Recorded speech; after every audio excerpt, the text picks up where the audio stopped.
Aku di mana sama orang itu. Entahnya nggak mau ngobrol sesama orang Indonesia atau emang lagi kebelet. Jadi kalian lah kalau di luar negeri ketemu sesama gimana orang guys? Indonesia, kalian sapa atau kalian cuekin? Kalau kalian Soalnya jumpa kalau orang aku Indonesia menurutku kayak ya, gini. kalau ketemu sesama orang Indonesia waktu di luar negeri.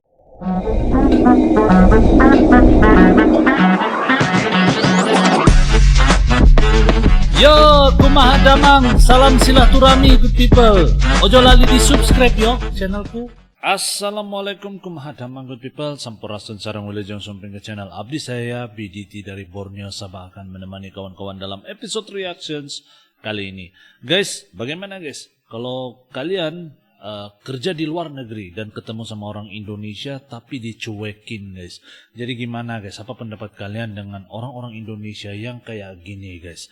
Kita akan nonton video ini dan moga-moga kawan-kawan yang nonton berada dalam keadaan yang sehat, selalu dimurahkan rezeki, dipermudahkan segala urusan dunia dan akhirat. Amin ya rabbal alamin. Ojo lali guys di subscribe channelku.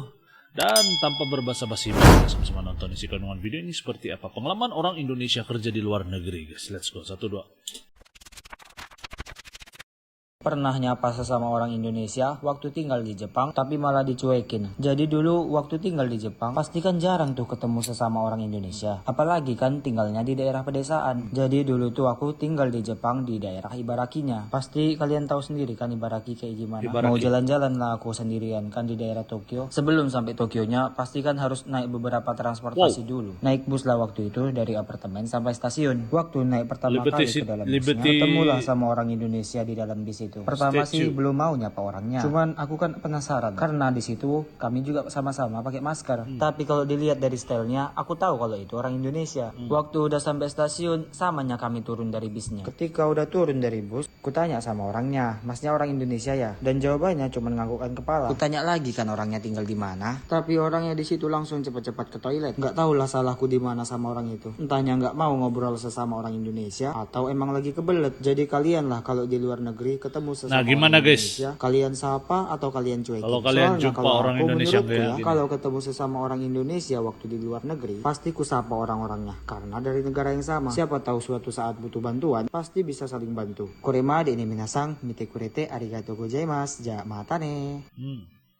Masuk LPK Jepang emang harus dites dulu ya atau diujiankan dulu. Berhubung banyak yang nanya, mau aku jawab nih pertanyaan itu. Tapi aku sambil mau nganterin siswa yang mau berangkat ke pelatihan pusat ini ya. Balik lagi ke topiknya, kan aku sering banget tuh baca-bacain komen kalian. Nah, dapatlah pertanyaan yang menurutku harus dijawab. Nah, salah satu komennya itu, kalau mau masuk LPK Jepang emang harus dites dulu ya dan diujiankan juga. Nah, sebenarnya kalau mau masuk ke LPK Jepang, sebaiknya yang dicek kesehatannya dulu. Makanya di sini kalau ada siswa baru harus tes MCU atau medical check up. Nah, kenapa harus ada MCU? Karena takutnya waktu kalian udah dapet job, setibanya kalian MCU, kalaulah ada penyakit yang berbahaya dan penyakitnya bisa menular, pasti kalian nggak boleh pergi ke Jepang. Dan job yang udah kalian dapat pun pastinya bakal dibatalin. Kan sayang tuh. Udah capek-capek belajar bahasa Jepang dan udah banyak ngeluarin biaya dan tinggal nunggu keberangkatan aja. Tapi hasil MCU kalian nggak bagus, kan jadi sia-sia semua. Makanya LPK mengadakan tes MCU waktu kalian masuk LPK. Biar nggak sia-sia lah semua itu nanti. Jadi kalau mau masuk LPK, yang dites itu cuma MCU aja ya. Kalau untuk tes-tes atau ujian-ujian yang lain, itu bakal diujiankan seperti bahasa kalau kalian udah masuk di LPK. Jadi nggak perlu takut kalian kalau mau masuk LPK nggak bakal ada tuh di tes-tes bahasa kalian nanti. Intinya kalau kalian udah masuk LPK, jangan pula nyerah di tengah jalan. Karena menurutku kalau udah masuk LPK Jepang, kalian harus bisa berangkat ke Jepang biar nggak sia-sia juga. Perkongsian yang bagus guys. Intinya harus semangat terus lah. Apalagi kalau kalian udah masuk di LPK, jangan pula kalian sia-siain uang yang udah masuk ke LPK ya. Koremade ni minasang, mite kurete arigatou gozaimasu. Ja matane.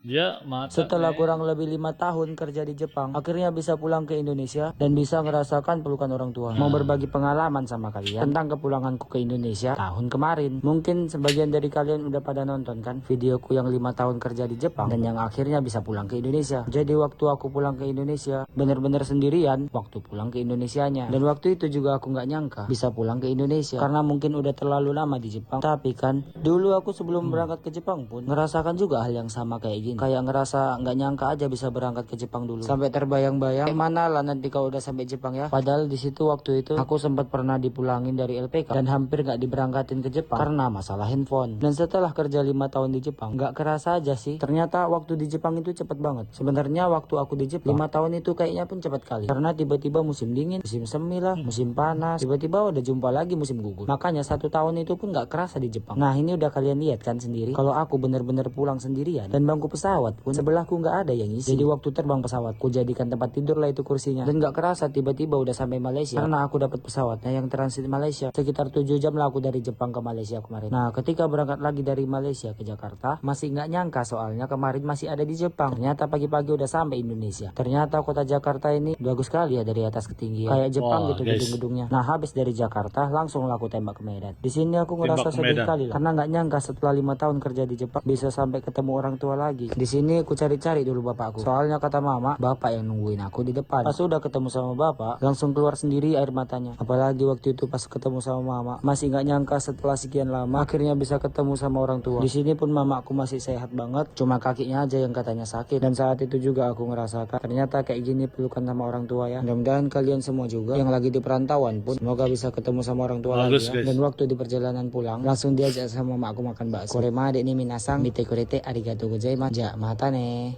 Luar biasa guys, ini satu perkongsian yang bagus guys, dan bangga lah saya, kagum sama orang Indonesia yang kayak gini, yang rajin merantau dan mencari pengalaman di luar gitu. Dan guys, gimana guys, apa pendapat kawan-kawan? Komen di ruang komentar di bawah. Dan saya rasa kagum lah, benar-benar kagum sama orang yang rajin gini nih. Insyaallah guys, kita jumpa lagi di video yang akan datang. Sampai di sini dulu. Salam satu damai dan salam sejahtera. Assalamualaikum, salam Nusantara good people. Yo teman-teman, ojo lali di subscribe yo channelku.